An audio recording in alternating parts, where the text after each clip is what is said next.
안녕하십니까. 설린대학교 간호학부 교수 김연옥입니다. 자, 선생님들 이제 1교시 수업은 잘 듣고 오셨지요? 예. 목소리가 계속 잠겨요. 지금 이제 환절기다 보니까 좀 그런 것 같아요. 그래서 굉장히 목이 불편합니다. 이제 불편하고 무서워요. 혹시나. 그쵸? 혹시나. 그리고 요새는 기침하면 안 되잖아요. 나가서. 예. 마스크 끼고 해도 굉장히 눈총 받죠? 예. 그래서 보니까 지금 독감 예방접종도 이제 지금 문제가 있어가지고 또 없대요. 그래서 또 그것도 맞지도 못하고 저희 애들도 못 맞고 해가지고 지금 굉장히 찝찝합니다. 예. 저는 굉장히 목이 좋은 목이 아니에요. 성대가 별로 안 좋아가지고 조금만 이렇게 날씨가 이렇게 변하면 목소리가 이렇게 계속 잠기고 막 이렇더라고요. 좋은 목은 아닌 것 같아요. 그래서 막 강의를 하기에 타고난 목은 아닌 것 같아요. 제가 봤을 때. 제가 어제요. 어떤 글을 받았어요. 어떤 교수님이 저한테 어떤 학생이 쓴 글을 저한테 하나 보내주셨는데 이거를 제가 올려서 선생님들한테 읽어드릴 수는 없고요. 이 학생이 저희가 이제 1학기 때 온라인 강의를 했던 그 부분에 대해서 뭐 장단점도 쓰고 그리고 좀 문제점 아니면 뭐 좋았던 점 뭐 이런 것들을 이제 쓴 그런 글이었어요. 그래서 이거를 어떤 교수님이 살짝 이제 저한테 보내주셨는데 제가 이 글을 보면서 뭘 느꼈냐면 내가 초심을 잃지 않고 진짜 학생들이 위해서 열심히 해야 되겠다. 예, 이런 생각이 들었었어요. 이게 뭐였냐면 살짝만 제가 그냥 언급만 해드리면 제가 이제 이걸 찍어서 올려드릴 수는 없는 거고 살짝만 언급을 들으면 이 학생이 이렇게 썼어요. 나는 그 중에서도 김연옥 교수님의 지역사회 간호학 강의가 인상 깊었다. 한 번도 들은 적도 없고 본 적도 없는 교수님이었기 때문에 대부분 그죠 굉장히 어색했다. 이런 식으로 쭉 되어 있고요. 그리고 이제 수업을 듣는 것이 처음이라 기대가 됐다. 졸업한 친구에게 교수님께서 젊은 감각으로 요즘 스타일의 강의를 하신다는 이야기를 들었기 때문이다. 뭐 이런 식이에요. 그런데 교수님의 온라인 강의 방식도 다른 교수님과는 크게 다르지 않았다. 이렇게 처음엔 이렇게 되어 있었어요. 근데 이제 반전입니다. 하지만 첫 강의에서 본인의 캐릭터로 자기 자신을 소개해 주셨다. 본인을 사진으로 소개하신 교수님들은 많았는데 캐릭터로 소개하신 교수님은 처음이었고 감명 깊게 본 드라마에서 인용한 대사로 본인의 교육 철학에 대해서도 설명해 주셨다. 일면식도 없던 교수님의 교육 철학을 들으니 학생들과 수업 과목에 대한 애정을 느낄 수 있었다. 대면 수업이 이루어지지 못하는 것에 대한 불안도 어느 정도 해소가 되고 심리적으로 안정되는 느낌이 들었다. 이런 신념이 있는 교수님의 수업이라면 온라인 강의로도 나쁘지 않겠다고 생각했다. 그리고 믿음의 결과는 내게 만족할 만한 성적으로 돌아왔다. 글을 굉장히 잘 쓰죠. 저 진짜 감동했거든요. 예, 이게 뭐냐면 이게 뭐 제 자랑을 하고자 하는 것이 아니고 제가 드라마를 좋아해요. 이게 그때 학생들한테 뭘 얘기해 주냐면 그 블랙독이라는 드라마 보셨나요? 예. 그게 이제 우리나라의 사회, 좀 작은 사회라고 하죠. 그 학교의 그 축소판을 좀 보여주는 그런 드라마인데 거기서 굉장히 주옥 같은 멘트들이 많이 나오는데 그때 제가 아마 학생들한테 이런 얘기를 했던 것 같아요. 교사는 그죠? 교사나 교수는 정치에 관심이 있는 것이 아니고 학생에게 관심이 있어야 된다. 그거를 인용해서 나의 교육 철학이다라는 얘기를 했었거든요. 근데 그건 맞아요. 그거는 지금 또한 변함이 없어요. 우리 학생들이 있어야 학교도 있는 거고요. 우리도 있는 거거든요. 네. 그래서 저는 이제 그런 생각으로 그냥 사실 뭐 아무 생각 없이 한 그런 거였는데 그 학생한테는 굉장히 그게 와닿았나 봅니다.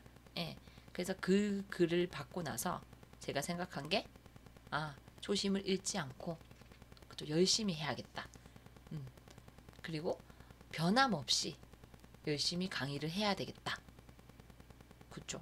이런 생각이 딱 들었어요. 그래서 우리 선생님들도 저와의 전혀 일면식이 없잖아요. 없음에도 불구하고 저의 온라인 강의를 들으셔야 해요. 어쩔 수 없이. 그쵸? 이제 학점도 받으셔야 하고 하기 때문에 이제 의무적으로 들으시긴 하지만, 예, 그래도 저의 마음만은 선생님들과 함께 한다. 라는 것을 좀 알고 계시고, 예, 수업을 들어주시면 좋을 것 같습니다. 예, 그냥 간단하고 너무 훈훈한 얘기였고 해서 제 자랑 겸 이렇게 해가지고 조금 간단하게, 예, 조금 다른 얘기를 좀 하고 왔습니다. 자, 이제 본론으로 좀 들어가 볼까요? 자, 1교시 수업에 이어서 자, 이제 우리가 비실험 연구에 대해서 아까 설명을 쭉 드렸었어요. 자, 그 다음에 이제 연구의 타당성에 대해서 설명이 나옵니다. 자, 타당성. 연구 설계와 관련된 타당도는 내적 타당도와 외적 타당도. 이 두 가지의 관점에서 다루어지게 됩니다. 그 내적 타당도는 측정된 결과가 과연 실험 변수의 변화 때문에 일어난 것인가에 대한 관한 문제다라고 되어 있습니다. 그래서 내적 타당도는 측정된 결과가 과연 실험 변수의 변화 때문에 일어나는 것인가? 실험 변수의 변화 때문인가? 이건 무슨 말이야? 그죠? 중재 때문에 일어난 것이 맞느냐 하는 거거든요. 그래서 내적 타당도 한번 볼게요. 내적 타당도. 외생 변수가 많이 개입되어 독립 변수의 효과가 떨어지면 실험의 결과가 독립 변수의 효과라고 단정짓기가 어렵다. 계속 제가 강조를 했던 부분이죠. 외생 변수는 도움이 되는 변수가 아닙니다. 매개 변수랑은 다른 개념이라고 말씀을 드렸었죠. 그래서 외생 변수는 최대한 통제를 많이 할수록 그죠? 좋은 결과가 나타나는 거죠. 그죠? 그래서 외생 변수가 많이 개입이 되면 안 된다라는 소리가 쭉 적혀 있는 거고요. 그래서 즉 이러한 경우에 실험의 내적 타당도가 낮아지는 것이다. 그렇죠? 외생 변수가 많이 개입되면 내적 타당도가 낮아질 수밖에 없겠죠. 그 내적 타당도를 높이기 위해서는 고려해야 할 것들은 다음과 같다. 그래서 다음이 쭉 나오겠죠. 한번 볼게요. 내적 타당도를 올려주기 위해서 자 한번 볼게요. 우발적 사건, 이벤트라고 하죠. 네, 우발적 사건. 자, 실험 기간 중에 실험 변이 이외에 우연한 사건이 종속 변수에 영향을 미칠 수 있다. 예를 들어 이 예시를 잘 보시면 돼요. 낙상 방지 프로그램에 참여한 노인이 이제 이런 실험 연구를 했나 봐요. 그죠? 어떤 프로그램이 중재가 되겠죠. 어떤 이런 중재를 해주는 참여한 노인이 우연히 집에서 겨울철 낙상의 위험성에 관한 TV 프로그램을 시청한 후에 마음가짐과 생활의 변화가 온 경우인 거예요. 그래서 이게 내 낙상 방지 프로그램 때문에 변화가 온 건지 아니면 이 TV 프로그램을 시청해서 이 생활의 변화가 온 건지 알 수가 없다는 거죠. 예, 이거는 굉장히 우발적인 이벤트에 속하는 거겠죠. 그렇죠? 이 경우에는 이것 때문인지 TV 때문인지 아니면 두 가지가 다 믹스돼서 결과가 이렇게 나타난 건지 이건 도대체 알 수가 없는 거죠. 그렇죠? 그래서 이런 것들도 사실은 그렇죠. 다 통제를 해줘야 되는 부분들인데 통제 불가능하잖아요, 사실. 그렇죠? 뭐 어르신들을 뭐 못 보게 하거나 TV를 못 보게 하거나 이렇게 할 수는 없는 거죠. 그래서 이거는 우발적 사건이다. 그래서 사실 이것도 없애줘야 내적 타당도가 올라갈 수 있다라는 소리가 되는 거고요. 그 다음에 이제 성숙 효과입니다. 자, 성숙 효과는 아까 설명을 한번 간단하게 드렸었어요. 시관의 경과에 따라서 대상자 내부에서 발생하는 생리적, 심리적 변화에 의해서 연구 결과가 영향을 받는 경우가 됩니다. 시간의 경과에 따라서 뭔가 변화가 그쵸? 이루어지는 거죠. 자, 예를 들어 운동이 대학생들의 요통 및 집중력에 미치는 영향을 알아보기 위한 연구를 진행했다. 그런데 며칠 후에 반모임이 있어서 피로가 증가한 상태에서 변수에 대한 연구나 측정이 이루어졌다면 결과를 예측하기가 어렵다라는 거죠. 그렇죠? 이게 어떤 시간이 며칠 후니까 시간이 경과된 며칠 후에 그렇죠? 반모임이 있어서 이미 굉장히 피로한 상태에서 이제 이거를 봤더니 이것 때문인지 성숙 효과 때문인지 아니면 운동 때문인지 알 수가 없다라는 거죠. 그렇죠? 이것도 사실 막 뭐 묶어놓을 수도 없고 하여튼 그쵸? 그죠? 이런 성숙 효과가 또 있을 수가 있다. 그 내적 타당도에 영향을 미칠 수 있다라는 거죠. 자, 그 다음에는 검사 효과입니다. 검사 효과. 자, 검사 효과는 사전 검사나 반복 검사로 인해서 생기는 효과입니다. 즉, 우리가 사전 검사를 했어요. 연구에서 사전 검사를 했는데 이미 기억을 하는 겁니다. 이 대상자가. 그래서 기억함으로써 사후 검사에 영향을 미치게 되는 것을 우리가 테스팅, 검사 효과라고 얘기를 하고요. 예를 들어서 노인들에게 버그 균형 척도를 사용하여 균형을 측정하는데 여러 번 반복 측정을 하게 될 경우 노인들이 방법에 대해서 학습을 하게 되어 결과가 다르게 나올 수 있다는 거죠. 그러니까 이미 이 어르신들이 반복 측정을 하게 되니까 이 방법에 대해서 이미 다 외워버리신 거예요. 너무 습관화돼 버리신 거죠. 그래서 이러한 경우를 방지하기 위해 사전 교육을 먼저 시키던지 측정 시에 시간 간격을 붕붕붕 좀 띄우는 거죠. 조금 띄어서 그쪽 기억이 조금 그쪽 그렇게 조금 되게끔 그렇게 조금 시간 간격을 두고 검사 효과를 조금 줄일 수 있게 해서 내적 타당도를 올려줘야 된다라고 되어 있는 부분이고요.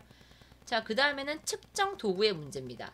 자, 도구는 제가 계속 강조하고 있죠. 도구는 설문지 간단하게 이렇게 생각하시면 되고 물론 설문지도 있지만 장비나 사람들도 다 포함될 수 있습니다. 측정 도구의 문제는 처치의 효과 여부를 측정하는 도구의 정확성 또는 차이 등으로 인해서 발생한다. 그래서 설문지를 잘 찾아야 되고요. 도구를 잘 찾아야 돼요. 장비도 마찬가지. 잘 구동을 좀 시켜놓고, 그쵸? 문제가 되는 부분이 있다면 정리를 좀 해놓는다든지 이렇게 장비도 조금 구동을 해놔야 되고 그런 것들. 그래서 예를 들어서 측정을 하기 전에 장비의 0점 조정 등이 되지 않았거나 측정자가 사전과 사후 다른 사람을 하였을 때는 차이가 날 수 있다. 그래서 그 측정 도구에 대해서도 그쵸, 다 정리를 해놓고 시작을 해야 된다라는 소리가 되겠고요. 너무나 이제 당연한 내용들이 쭉 나오는 거예요. 크게 어렵진 않으실 겁니다. 자, 그 다음에는 통계적 수렴입니다. 통계적 수렴. 통계적 회귀는 처음 측정에서 극단적인 값을 가진 경우라도 반복 측정 시 평균 값에 가까워지는 경향을 말한다. 그래서 계속 반복 측정하다 보면 평균 값에 가까워지는 이런 것들도 생길 수가 있는 거고요. 그 다음에 이제 선정 오차입니다. 자, 대상자 선정 과정에서 철저한 무작위 할당을 지키지 못한 경우에 무작위 할당을 하지 못한 경우 한 집단의 특정 속성을 가진 대상자가 어떻게 되겠어요? 그렇죠. 무작위를 하지 않았으니까 편중될 수 있어요. 편중되어 실험 결과 큰 영향을 줄 수가 있다. 그래서 이러한 오차를 없애기 위해서 무작위 할당을 통해서 실험군과 대조군을 분류할 필요가 있다라고 되어 있습니다. 자, 그 다음에 대상자 탈락입니다. 자, 대상자 탈락. 아까 제가 탈락률 간단하게 아까 설명을 드렸었죠. 탈락을 하면은 좀 문제가 될 수 있다. 이런 얘기들을 쭉 했었죠. 자, 무작위 할당으로 집단을 분류한 후 연구가 진행되며 점차 다양한 이유, 그러니까 실험 거부라든지 개인 사정이라든지 이사 등으로 우리가 연구가 조금 길어지게 되면 이런 탈락률들이 굉장히 높아질 수가 있어요. 그러니까 실험 집단 또는 통제 집단의 대상자가 실험에서 탈락되어 동질성을 저해할 수 있으며 탈락된 대상자의 점수가 결과에 영향을 미칠 수가 있기 때문에 또 내적 타당도에 영향을 미칠 수가 있는 거죠. 정말 많습니다. 특히 우리 그 실험 연구 같은 경우는 대부분 실험군 30명, 대조군 30명 이렇게 하거든요. 근데 이제 저는 계속 실험 연구를 했었기 때문에 정말 다양한 이유들이 있었어요. 개인 사정으로 하다가 문제가 생겨서 아니면 진짜 갑자기 하다가 하기 싫어서 그런 분들이 대부분이었어요. 하기 싫다. 아니면 이런 경우도 있었어요. 제가 석사 논문 때는 수지요법을 가지고 했었기 때문에 그게 이제 뜸도 뜨지만 이렇게 붙이는 것도 있거든요. 손에다가. 근데 붙이는데 붙이는 그 부분이 약간 불그스름하게 있죠. 발적처럼 약간 그렇게 되시는 분들이 있는 거예요. 피부가 굉장히 약하신 분들은 그렇게 되더라고요. 그래서 그런 이제 선생님들 같은 경우는 당연히 하다가 실험을 거부하셨어요. 그래서 탈락되고, 그죠? 그리고 개인 사정으로 내가 하다가 하기 싫다 해가지고 탈락되기도 하고, 예. 그런 경우에는 굉장히 문제가 될 수 있어요. 사실 왜냐면 내가 가설이 이렇게 세웠고 이렇게 갈 것이다라고 이미 그 30명 해서 총 60명의 대상자를 가지고 이런 결과를 낼 것이다라고 했는데 계속 탈락률이 늘어나면서 대상자 수가 줄어들게 되면 당연히 그 연구 결과에 영향을 미칠 수도 있겠죠. 네. 그래서 그 탈락률을 굉장히 그 적게 그래서 관리를 해주는 것도 조금 요령이 좀 필요할 것 같다는 생각이 들었어요. 저는 석사 때는 진짜 논문을 처음 써볼 때여가지고 그냥 사실상 당황하기만 했던 것 같아요. 네.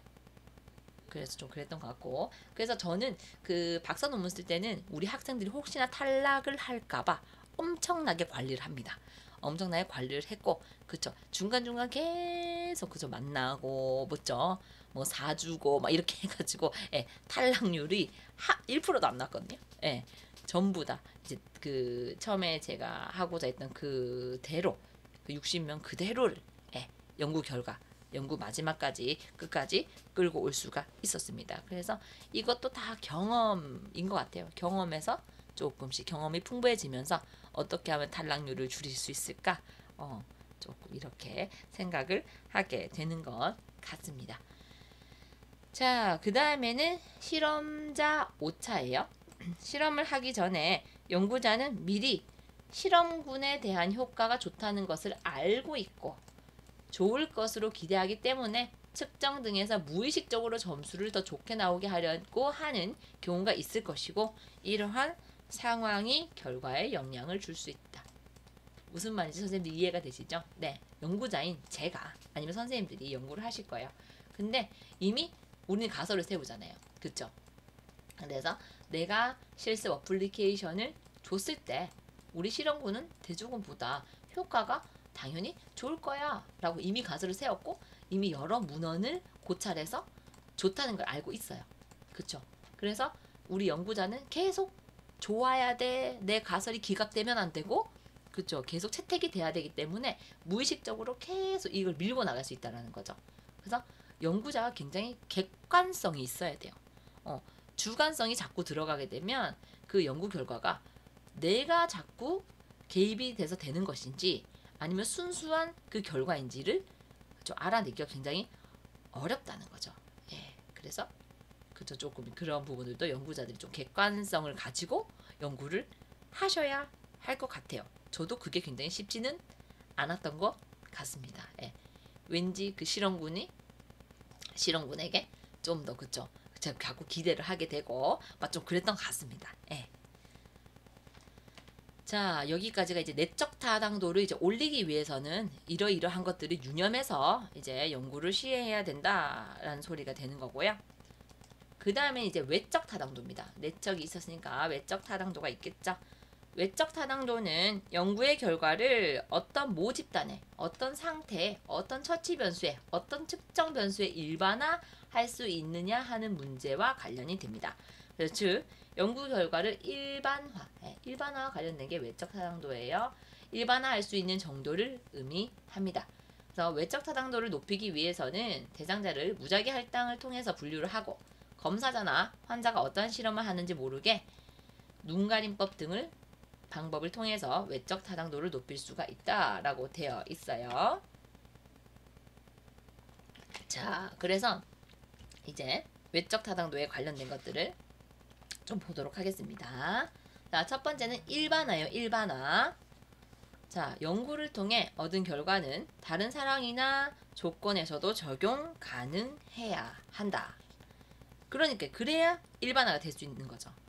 어떤 거기에 붙여놔도 어떤 상황이나 어떤 것에 붙여놔도 그쵸, 같은 결과가 나오고 하는 부분들이죠. 그게 일반화 됐다고 우리가 얘기를 하잖아요.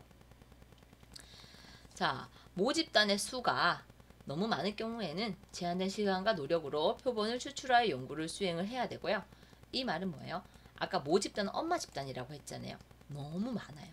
너무 크기 때문에 표본을 추출하는 거죠. 샘플링 하는 겁니다. 그게 이제 일반화를 높일 수 있는 과정이겠죠. 모두에게 다 할 수가 없으니까. 자, 이러한 과정에서 모집단으로부터 표본이 추출되는 방법과 대표성에 관한 문제들이 논의되어 다른 연구에서도 일반화시킬 수 있어야 한다. 그렇죠? 모집단으로부터 표본이 추출되는 방법, 그죠? 대표성을 올리는 방법, 그죠? 이런 것들 다 이제 공부를 좀 하면서 이제 알게 되겠죠. 그래서 표본 추출을 굉장히 잘 해야 돼요. 일반화 가능한 집단으로 해서 샘플링을 잘 하셔야 우리가 결과적으로 일반화가 될 수 있다는 소리가 되겠죠. 그래서 결국에는 우리 모집단에서 샘플링 할 때 굉장히 대표성을 가지고 잘 뽑아내야 된다는 소리예요. 그냥 아무나 뽑아내야 된다는 소리가 아니고 대표성을 가지고 거기에 딱 맞는 사람을 뽑아서 거기서 이제 무작위로 돌려가지고 이제 추출을 해내야 되겠죠. 그 다음에 이제 반복입니다. 반복. 자, 논문이나 연구보고서 작성 시엔 실험 절차에 대하여 상세하고 충분하게 기술하여 다른 연구자들이 실험 절차를 동일하게 하여 반복 실험에서도 같은 결과가 나오도록 한다라고 되어 있어요. 그래서 다른 연구자들이 해도 어떻다? 같은 결과가 나오게 반복해도 같은 결과가 나오도록 하는 것. 그 다음에 이제 세 번째 호손 효과입니다. 호손 효과. 호손 효과 많이 들어보셨죠? 실험에 참여한 대상자들이 자신들이 연구 대상이 되었다는 사실을 미리 알고 더 좋은 결과를 도출하기 위해 무의식적으로 노력하였다는 사실이 있음을 알게 되었다. 이러한 효과를 우리가 호손 효과라고 얘기를 하죠. 그쵸? 그래서 우리가 실험에 참여하는 대상자일 때 내가 연구 대상자니까 그쵸? 이미 알고 있잖아요. 연구 대상자입니다라고 이미 동의를 받고 하기 때문에 자기 연구 대상자인지 알고 있단 말이죠. 그렇기 때문에 그 결과를 도출하기 위해서 굉장히 무의식적으로 그죠? 무의식적으로 자꾸 신경을 쓰이게 되는 거죠. 그러면서 결과에 영향을 미칠 수도 있다 하는 것이 호손 효과가 되겠습니다. 그 다음에는 연구자의 효과예요. 연구자의 심리적인 요소가 대상자에게 영향을 미치는 경우다. 이건 뭐겠어요? 그쵸? 우리가 연구를 하는 연구자가 좀 심리적으로 조금 뭐 우울하거나 아니면 너무 해피하거나 뭐 이런 식으로 너무 심리적인 요소가 강해요. 이런 경우에는 대상자에게 영향을 당연히 미칠 수가 있는 것. 이것이 연구자 효과라고 볼 수가 있겠습니다. 자, 수업은 일단 여기까지고요. 크게 어려운 부분들은 아마 없으셨으리라고 생각이 들어요. 그냥 약간 단어에 대한 설명 정도이기 때문에 선생님 다 아시는 부분들이라고 생각이 좀 들고요. 뒤에 재밌는 게 있어서 가지고 왔어요. 추석이 이미 지났지만 그래도 미리 좀 알려드리고 싶었어요. 자, 어디 그 재밌는 사이트에 이게 있었어요. 자, 친척들을 만나기 전에 조심해야 할 말들이 무엇인지 상대방 입장에서 서서 생각해 보시고 답을 맞춰 보십시오. 우리가 이런 걸 공부를 좀 해야 됩니다. 우리가 간호연구를 막 공부를 이거 물론 해야 되는 거지만 이런 것도 좀 알아야 이제 삶의 지혜가 좀 생기면서 그쵸? 남을 좀 배려하는 그런 것들이 좀 생기는 것 같아요. 자, 다음 중 중고생인 조카가 명절에 듣기 싫어할 수 있는 말이 아닌 것을 고르시오.